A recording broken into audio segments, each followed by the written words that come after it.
Malaysian Education Blueprint 2012 to 2013 to 2025.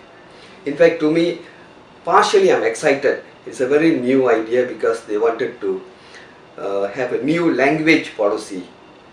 The Malaysian government, through this blueprint, they recognize that we should actually now should encourage children from learning more than the main languages. Like, if you are in a Malay school, Malay and English not enough, you can learn other languages, Mandarin, Tamil or Arabic or whatever, like German, now you can learn.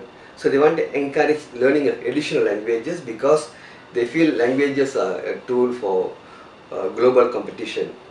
But the point, the whole blueprint that they missed out is they failed to appreciate language is just not a language to learn for communication.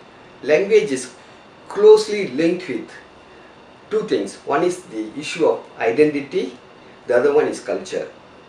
Identity in the sense that, like any group which has its own mother tongue language feels that the language is the language in which the particular ethnic group is willing to learn more things about themselves. And that language inherently actually tied up with what they call the root and the culture of that survival of that ethnic group. So if the government if it fails to understand this, then they may not be able to appreciate why the language is so closely tied up with culture. See, culture here means, like, if you take Tamil culture goes to about more than 2000 years of knowledge. It's knowledge. Culture is closely linked with knowledge. If you take away the knowledge and just treat it as a language, like you and me learn Japanese language, we won't know the Japanese culture.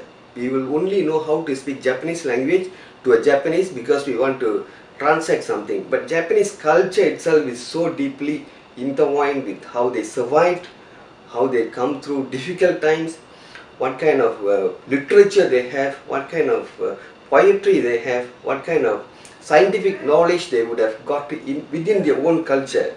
Like for Tamil language, if you just get a Chinese guy to learn Tamil, is entirely different from the Tamils actually learning Tamil to Tirukkural and this Bhakti Ilakkiyam and all those Iyalisai Nadagam.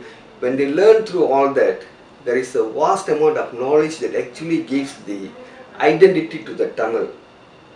But this blueprint is completely failed in addressing this component of why the language is so important for an ethnic group. You are a government. You cannot say you maintain. Who are you to maintain? We are the people, we elect you. We put you there for you to understand what we are talking so that you listen to our language and develop policies. You don't tell us you maintain. Who are you to tell you maintain? Today you sit there, tomorrow you won't be sitting there. The government gets it completely wrong. The government is what people elect to administer the country. So who are you to tell, I will maintain?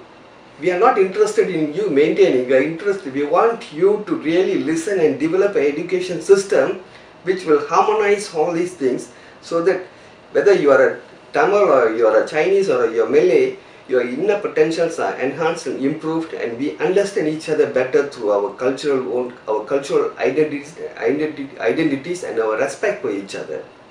The other point that I need to raise is also the constitution in itself is embedded with a lot of identity politics. Like if you look at the constitution, the use of the word Islam, Bumiputra is intertwined in all over the place. So here you say integration, and there you say you are a Islam, you are a Muslim, and you are a Bumiputra. Why do you identify yourself by way of religion and by way of ethnicity when you want to integrate? But of course this is seditious to question all that. So one hand you create a system which you want to create what do you call hegemony of influence. On the other hand, you want us to give up our cultural identities. So there is a conflict.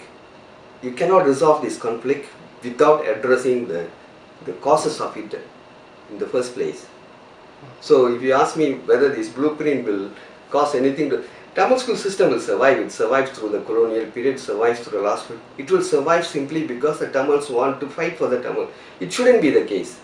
You and me shouldn't be fighting for the Tamil schools. It's an issue for the government to decide for the betterment of the children from Tamil families, Chinese families, or Malay families, for them to learn in this manner so that they can improve their potentials. And that's what states all over the place in so many studies done by the international organizations like UNESCO and UNDP.